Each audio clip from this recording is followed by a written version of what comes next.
40টা team junior team আছে, তাহলে ওই দুটো করে নিয়ে 80টা টিম নিয়ে প্লেয়ার নিয়ে আমরা যদি একটা ভালো কোচিং গ্রুপকে নিয়ে আমরা যদি 1 বছর ধরে ওদের প্র্যাকটিস করাতে পারি, ওখান থেকে 40টা ছেলে নিয়ে আমরা যদি আইপিএল 5th ডিভিশন খেলতে পারি, তাহলে একটা সাপ্লাই লাইন তৈরি হবে।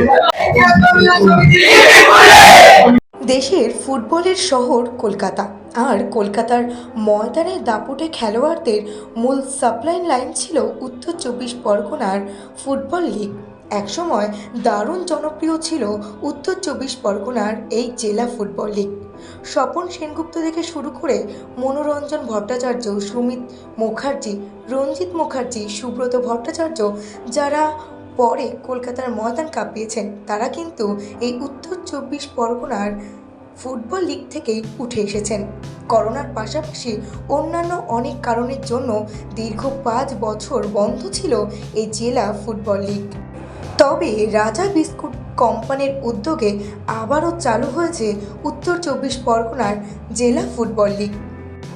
আজ রাজা উদ্যোগে উত্তর 24 পরগনার ফুটবল লিগ চ্যাম্পিয়নশিপে 2024-25 এর পুরস্কার বিতরণীয় অনুষ্ঠান আয়োজিত করা হয়েছে। চলুন এই অনুষ্ঠানে কারা উপস্থিত ছিলেন এবং কি বললেন রইল আপনাদের জন্য। ভালো লাগছে আজকে দেখে পরিবেশটা। এই কয়েক মাস আগে যে পথ চলাটা শুরু হয়েছিল সেটা আজকে একটা মানে পরিণতির দিকে এসছে। তো আমি কিছুই করিনি, যা করেছে রঞ্জিত দা আর স্বপন দা, এরা যেভাবে আমার কাছে এসছে এবং যেভাবে আমাকে করেছে যে ফুটবলটা নিয়ে কিছু করো। আর সত্যি কথা বলতে আমি ফুটবল খুব ভালোবাসি, আমি ইস্ট বেঙ্গলের একদম অন্ধভক্ত ছিলাম। এখন একটা ম্যাচ হেরে গেল, কর্মকর্তারও কিছু হয় না, দর্শকরা বেরিয়ে যাচ্ছে, প্লেয়ারও হেসে হেসে বেরিয়ে যাচ্ছে। বললো স্বপনদা, এখন ফিফা অনেক কড়া করে দিয়েছে, মাঠে যদি একটা হকি স্টিক নিয়ে যায়, সেই ধরা পড়ে কার ইজমন না মোহনবাগানের সেই দর্শক, তাকে কিন্তু বিভাগে 5 লাখ টাকা ফাইন করে দেবে। যে আমাদের জেলা থেকে একটা বা দুটো টিম তৈরি করে দিচ্ছে একসঙ্গে, কিন্তু বর্তমানে আমাদের দূরবীন দিয়ে দেখতে হচ্ছে আমাদের জেলা থেকে কোনো প্লেয়ার যাচ্ছে কিনা। এর জন্য দায় যতটা আমাদের প্লেয়ার, তার থেকে বেশি কর্মকর্তা। একটু কিছু হলে কেস করে দিয়েছে, আগে একটা কেস ঢুকে যাবে, খেলা বন্ধ হয়ে যাবে। অনুগ্রহ করে আগামী দিনে খেলা হার জিত আছে, কেসটা করবে।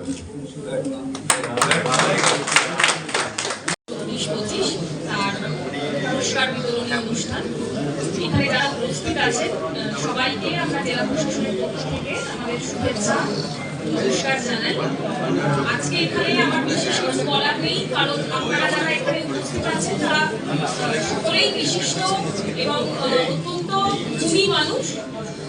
আপনাদের সঙ্গে একই মঞ্চে উপস্থিত হতে পেরে খুবই ভালো লাগছে। তো আমি এই অনুষ্ঠানটা এসেছিলাম আরেকটা অনুষ্ঠানে, তো সেখানে আমাকে ওনারা বললেন যে একটা পুরস্কার বিতরণী অনুষ্ঠান আছে, ম্যাডাম যদি আসেন। তাহলে ঠিক আছে, চলুন যাচ্ছি। তো পুরস্কার বিতরণী অনুষ্ঠানে এসে এত সুন্দর পুরস্কার নিজে পাবো, এটা আমি ভাবতে পারি। তাদের কথা শুনেছি, কত আমি খেলিনি কখনো, কিন্তু শুনেছি প্লেয়ারদের কথা, বাড়িতে দাদাদের মুখে, পাড়ার সকলের মুখে। একদম তখন খুব ছোট, সেই সময়কার মানুষদের একদম চোখের সামনে দেখা, একই আসনে মঞ্চে বসা, একটু এক্সাইটেডই লাগছে।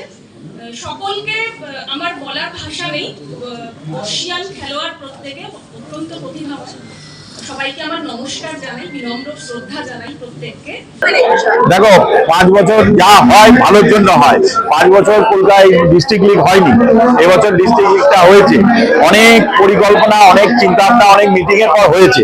আমার মনে হয় এটা কন্টিনিউ হবে, কেননা উত্তর 24 পরগনার যদি ফুটবলটা না হয়, উত্তর 24 পরগনার যদি সাপ্লাই লাইন না তৈরি হয়, তাহলে বাংলার ফুটবলটা সেরকম ভাবে এগোতে পারবে না। আর বাংলার ফুটবল এখন খুব একটা ক্রুশিয়াল লাইনের মধ্যে আছে।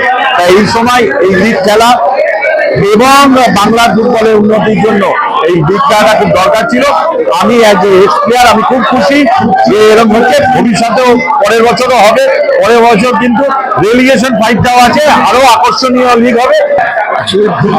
আমরা সবাই জেলা থেকে বড় হয়েছি, জেলার ফুটবল অনেকদিন বন্ধ ছিল, এটা আমার একটু গায়ে লাগবে। তো আমি আর স্বপনদা মিলে একবার চিন্তা করলাম যে একে ব্যাক করাতে গেলে আমাদেরকে মানে পুরোপুরি সময় দিতে হবে। এবং আমরা এই সঞ্জয় চক্রবর্তী যে আপনারা দেখবেন যে রাজা বিস্কুটের জেনারেল ম্যানেজার, ওকে সে বললাম যে তোমরা কেন স্পোর্টসে আসছো না? ও মানে এটা মাইলেজ পাওয়ার জন্য করেনি, ও অ্যাকচুয়ালি আমাদের প্রতি মানে শ্রদ্ধা হোক বা যেতে হোক ও রাজি হলো যে জেলা ফুটবলকে ও মানে আমাদের আই লিগ যে প্যাটার্নে হয় সেই প্যাটার্নে এবারে জেলা লিগ হয়েছে। এর আগে কি হতো, চ্যাম্পিয়ন নানান প্রাইজ দেওয়া হতো আর কিছু পয়সা দিত সামান্য কিছু, সেটাকে চেঞ্জ করে 4টে করে team, premier, first division, second division এবং ইউথ ডেভেলপমেন্ট। আমাদের মেইন টার্গেট হচ্ছে ইউথ ডেভেলপমেন্ট, আন্ডার 16টাকে যদি আমরা ঠিক জায়গায় নিয়ে যেতে পারি তো কলকাতা মাঠে আবার অনেক প্লেয়ার সাপ্লাইড হবে। আমি আঞ্চলিকতাবাদে বিশ্বাসী নই, কিন্তু কম্পিটিশন হোক না, বাইরে ছেলেদের আমাদের ছেলে কম্পিটিশন না হোক, কে ভালো করে সে খেলবে।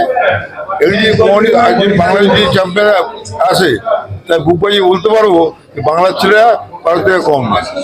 একটা সময় যখন প্লেয়ারটা আসতো তখন নর্থ 24 পরগনার ফুটবলটা মানে আমি বলবো পশ্চিমবাংলার মধ্যে হাইস্ট লেভেলের ডিস্ট্রিক্ট ফুটবল হতো, যার জন্য প্রচুর প্লেয়ার একসঙ্গে বেরিয়েছে। তারপরে তো প্রচুর ডামাডোল, অত আমি ডিটেলসে যাচ্ছি না।